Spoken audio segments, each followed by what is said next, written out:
Salut à tous, ravi de vous retrouver. Il reste encore quelques semaines d'été et donc de possibilités de bonnes balades dans la nature. On peut même dire que cette période de l'année est excellente avec l'automne qui s'installe. Il fait moins chaud, il y a moins de monde sur les sentiers. On peut aller voir le brame du cerf dès la mi-septembre. Il faut en profiter au maximum avant l'hiver, parfois rude ou du moins terne, avec les journées courtes et un plafond nuageux souvent très bas. Et lors de vos excursions, il est prudent d'être accompagné d'un compagnon. Si ce compagnon n'est pas un humain, alors ça peut être au moins un outil, et dans ce cas, rien de mieux qu'un couteau, surtout si vous êtes hors réseau. Avant toute chose, je précise que cette vidéo est sponsorisée par la marque ANV, Acta Non Verba, de République tchèque. Je l'en remercie car ça permet de soutenir mon travail. Dans cette vidéo, je vais vous présenter 3 couteaux lames fixes, dont un des leurs, le P250 ANV au style militaire. Il y aura aussi le Beavercraft BSH4 Dusk au style western et le CVV Cloud Peak que je qualifierais de couteau de luxe en raison de sa très belle finition. On commence donc par l'ANV P250. Je vous avais déjà présenté 2 couteaux lames fixes ANV sur la chaîne, l'année dernière le P300 et il y a 2 ans le P200. C'est une gamme de couteaux que j'apprécie particulièrement et nous allons voir les spécificités de ce P250.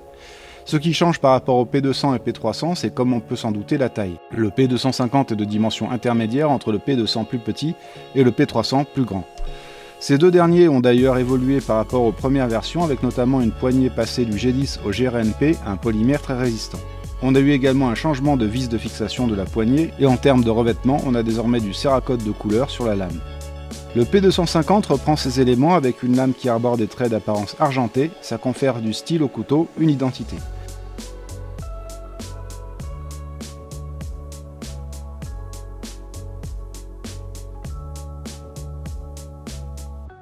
On a donc un P200 qui mesure 235 mm avec une lame de 105 mm de 4 mm d'épaisseur pour un poids de 187 g.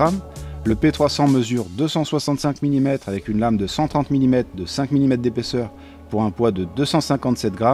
Et donc notre P250 qui mesure lui 245 mm avec une lame de 120 mm de 5,5 mm d'épaisseur pour un poids de 205 g.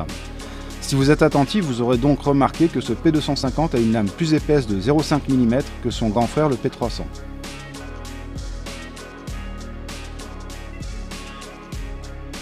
Les prix de ces couteaux sont assez proches, 143 € pour le P200, 159 € pour le P300 et 151 € pour notre P250. Il ne s'agit pas d'une déclinaison d'un même couteau en différentes tailles, chaque modèle est différent. Par exemple, le dos de la lame du P250 forme un long faux tranchant, alors que le dos du P300 forme une flèche. La lame du P300 est effilée, on distingue bien la différence de géométrie entre les deux. Celle du P250 est plus haute, plus large, semble davantage conçue pour les tâches rudes. Vous voyez d'ailleurs la différence entre le coloris coyote du P300 et vert olive du P250. Les prix sont très corrects pour cette gamme de couteaux, leur lame est en acier suédois Sleipner traité par cryogénie. Le Sleipner n'est pas un acier considéré comme inoxydable, mais il résiste tout de même convenablement à la corrosion. D'autant que sur ces gammes de couteaux, la lame est enduite d'un solide revêtement Cerakote. Il s'agit d'un revêtement à base de céramique qui est probablement ce qui se fait de mieux pour les couteaux. Il protège de la corrosion, résiste bien aux rayures et à l'abrasion et favorise la glisse dans la matière. Et en plus, il permet d'apporter une touche de couleur aux lames.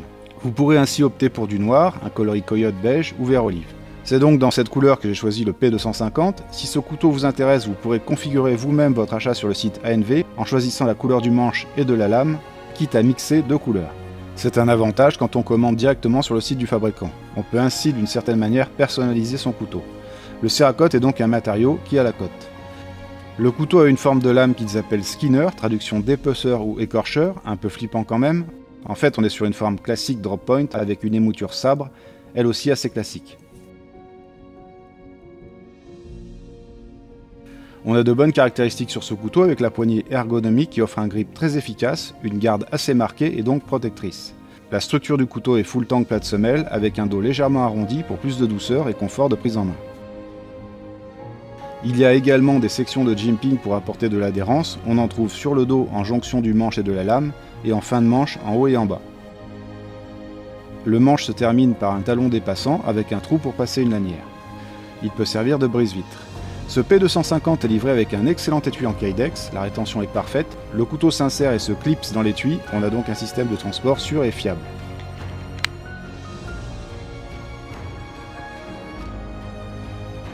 On peut le fixer à l'aide de ses lanières sur des passants molis ou une ceinture. Ce couteau de taille intermédiaire est, je dirais, peut-être le format idéal si on souhaite acquérir un couteau outdoor très robuste et facile à transporter. Il est solide du fait de sa conception full tank plate semelle, mais aussi de l'acier Sleipner que j'ai répertorié dans mon e-book comme un des aciers résilients pour les opérations intensives.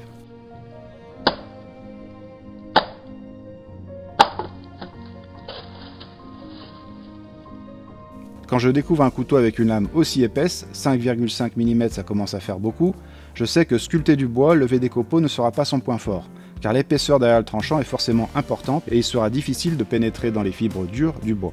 Ça se confirme déjà sur un simple test de coupe de paracorde, il faut forcer mais ça coupe. Et sur le bois, même constat, il faut beaucoup d'énergie pour l'entamer. Ce couteau se destine donc plutôt aux opérations de bâtonnage, de coupe transversale en s'aidant d'une bûchette, même si le faux tranchant sur le dos n'offre pas une grande surface de contact pour absorber les impacts de bûche. Je dirais que cet ANV P250 est surtout apte à fendre le bois plutôt que le trancher. Si vous voyez la nuance, fendre résulte surtout d'un impact et trancher se fait dans la continuité. Le P250 est donc un couteau de survie très robuste qu'on pourra compléter avec une lame plus fine pour les opérations de précision. Ou alors il faudra reprendre un peu le tranchant si vous êtes doué en aiguisage pour l'affiner. Ceci dit, ça n'empêche pas de couper des aliments avec, mais bien entendu, une lame de 5 mm d'épaisseur n'offrira pas la même délicatesse de tranchage qu'une lame d'émouture plate d'environ 2 mm d'épaisseur. Des 3 ANV de la série P que j'ai testé, c'est mon préféré de par son gabarit, la forme de sa lame et son style tout simplement. Je dirais que c'est un petit couteau de survie, bien plus qu'un couteau de bushcraft, un couteau particulièrement robuste.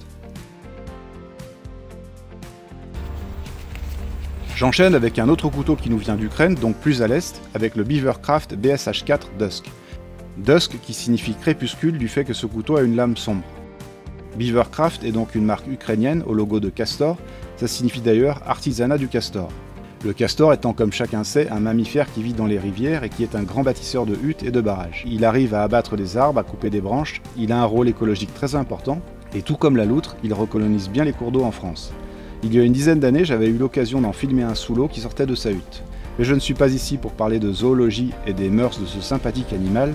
Ce qui va nous intéresser, c'est le couteau BSH4 qui permettra de tailler du bois tout aussi efficacement que les incisives d'un castor.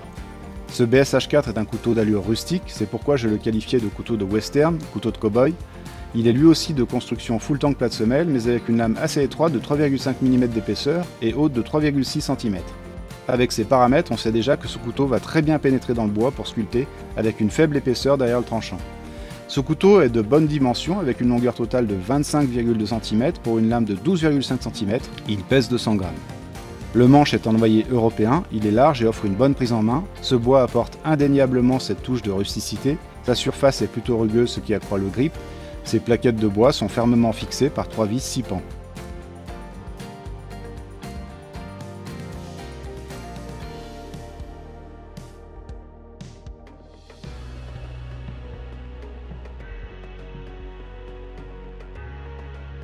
Sa lame est en acier carbone 1066, c'est-à-dire plus ou moins 0,66% de carbone. Il est donc comparable à l'acier 1065. On a donc un acier très sensible à la corrosion mais solide, résilient, qui va limiter les risques de fissures et ébrêchures et donc de casse de la lame. Par contre, la conservation du tranchant sera faible, mais il sera par conséquent facile à aiguiser. Sur le graphique, vous pouvez voir l'évaluation de ses propriétés.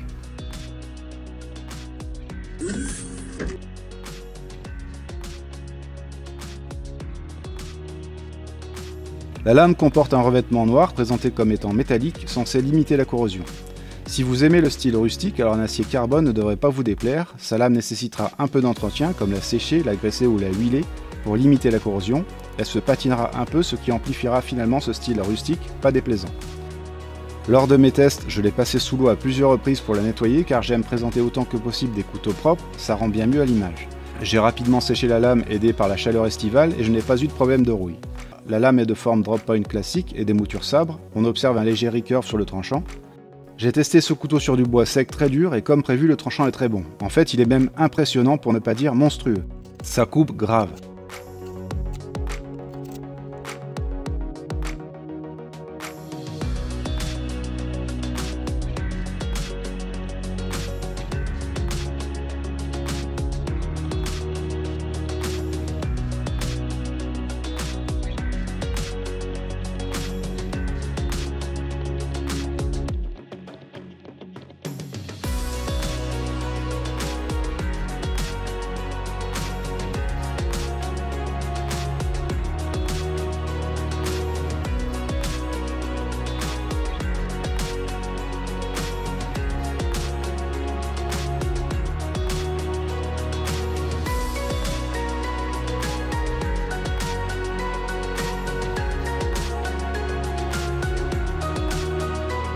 Preuve qu'il n'y a pas de mystère, il faut une lame peu épaisse avec un bon acier carbone et ça suffit pour obtenir un couteau redoutable. Mais encore faut-il que le couteau soit agréable à manier, de par une bonne ergonomie. C'est le cas avec ce BSH4, super bien équilibré, avec un manche qui excelle au niveau du confort. La soie se termine en talon dépassant, formant une sorte de large anneau permettant d'y passer une lanière. Ça peut également faire office de brise-vitre. Je précise aussi que les arêtes sur le dos de la lame sont anguleuses et permettent de gratter un fire steel si besoin, ou de l'écorce pour obtenir des copeaux permettant de démarrer un feu. Le dos de cette lame présente un jimping aux cannelures très prononcées, ce qui n'est pas sans accentuer le style de ce couteau assez agressif. Un style vraiment très réussi, personnellement j'adore. Petit aparté pour vous dire qu'en fenêtre de description ci-dessous, vous trouverez des liens d'affiliation dans celui de Beavercraft pour commander directement chez le fabricant, ce qui permet par la même occasion de soutenir ma chaîne, et parfois selon le bon vouloir des marques, vous pourrez profiter de codes de réduction. Je recense ces codes sur la page partenaire de mon site internet, dont vous trouverez également le lien ci-dessous. Ce Beavercraft BSH4 est présenté comme étant un couteau de bushcraft. On va dire que c'est un couteau de plein air robuste, commercialisé à un prix très attractif d'environ 49 €.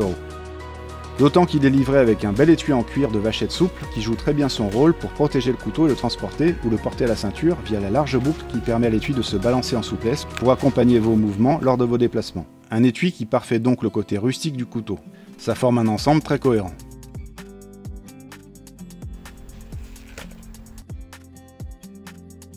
Ce BSH4 est donc un très bon couteau au tarif accessible, idéal pour ceux qui veulent s'équiper d'une belle lame terriblement efficace sans que ça ne fasse trop souffrir le compte bancaire. Pour ma part, j'ai éprouvé un super feeling avec ce couteau. Malgré son poids, il paraît super léger car il est très bien équilibré. La poignée est excellente, le contact avec le bois reste incomparable au niveau sensation d'authenticité. Sa lame a vraiment une gueule d'enfer. Je trouve même ce couteau super photogénique, ou disons vidéogénique, avec les reflets bleutés de sa lame. Le BSH4 est un must-have, on ne peut pas être déçu avec un tel couteau.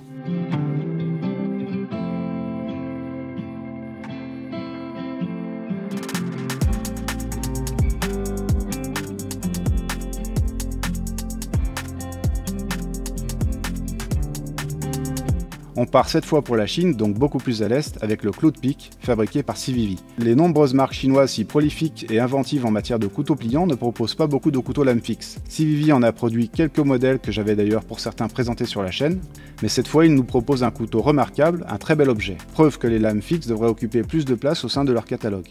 Cloud Peak peut se traduire par pic de nuage ou sommet de nuage. C'est un couteau présenté comme couteau outdoor sur le site Civivi. Quand on a ce couteau entre les mains, s'en dégage une sensation de qualité et du savoir-faire de Civivi en termes de précision d'assemblage et de noblesse des matériaux. Ce couteau se distingue par sa grande lame d'émouture plate de forme drop point et finition satin. Elle est très élégante et il en est de même pour la poignée formée par des plaquettes en gélis vert sur mon modèle, mais qui existe également en noir ou en bois Guy-Bourcia, je ne sais pas si je prononce bien. C'est un arbre qui pousse en Afrique, connu pour être utilisé en médecine traditionnelle. Ce bois forme de beaux dessins. Mais sur mon modèle, le manche est en G10, un G10 lisse qui semble revêtu de résine ou de vernis. C'est donc agréable au toucher, mais ça peut faire défaut si le manche est mouillé par l'eau ou la sueur, car il est possible alors que la main glisse un peu. Heureusement, Civivi a pensé à munir ce couteau d'une très jolie garde protectrice, annoncée comme étant de rendu nickel silver. Enfin, ce que je peux vous dire, c'est qu'elle est d'aspect chromé et qu'on se voit dedans de manière un peu difforme. Vous pourrez d'ailleurs parfois m'y apercevoir avec la caméra dans le reflet. Coucou, c'est moi.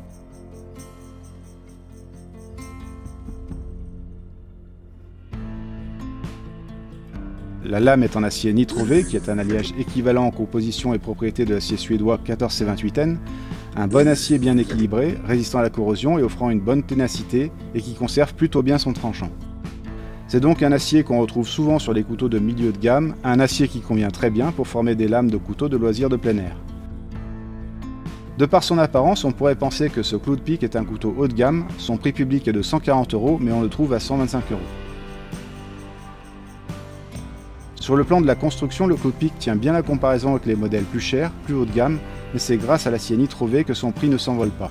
Je ne vous ai pas encore donné ses dimensions, alors les voici. Longueur totale de près de 242 mm pour une lame de 117 mm de 4 mm d'épaisseur. Le poids du couteau est assez élevé car il atteint 221 grammes.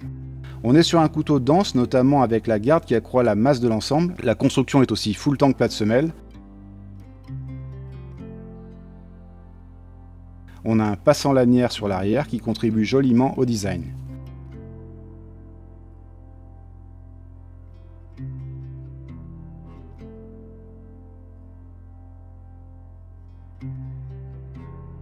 La sensation de coupe est assez étrange, je n'avais jamais ressenti ça avec un couteau, comme s'il y avait de l'élasticité dans la lame. Est-ce que ce serait dû à cette garde qui provoque une sorte de résonance avec la soie, car on ressent des vibrations?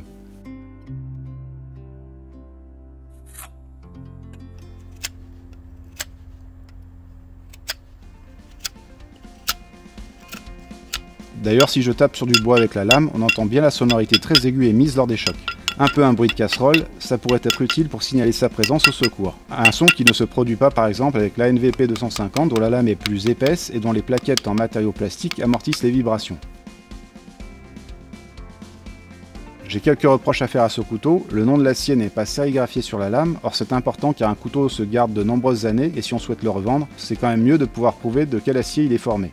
Autre critique, la fixation des plaquettes du manche par des rivets. Il est préférable à mon sens de proposer des vis car ça permet de facilement changer les plaquettes si besoin, en cas de casse ou de détérioration, et plus particulièrement si le manche prend du jeu. L'étui en cuir est une bonne idée, il est efficace et pratique, mais je ne le trouve pas très séduisant. Un peu rigide, moins rustique que celui du BSH4 par exemple. Je préfère les cuirs un peu plus souples, d'allure plus authentique et de couleur plus sombre, mais c'est un goût personnel. Je dirais que ce Civivi fera un excellent couteau de cuisine sur les campements. Je suis un peu plus réservé pour son usage bushcraft du fait de son émouture plate et du ressenti lors de la coupe de bois. Sachez néanmoins qu'il pourra accomplir pas mal de tâches, même du bâtonnage, mais je pense surtout qu'il se destine à préparer de la nourriture sur un camp, voire en tant que couteau de chasse, plus que pour un usage bushcraft. Quoi qu'il en soit, si vous êtes amateur de beaux couteaux, d'un point de vue design, ce Civivi est indéniablement une réussite.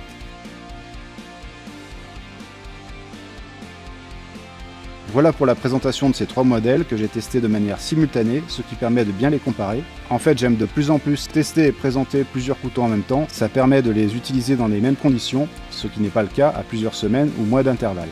À défaut d'avoir des mesures précises, ça offre la possibilité de pouvoir évaluer les différentes sensations qu'ils procurent.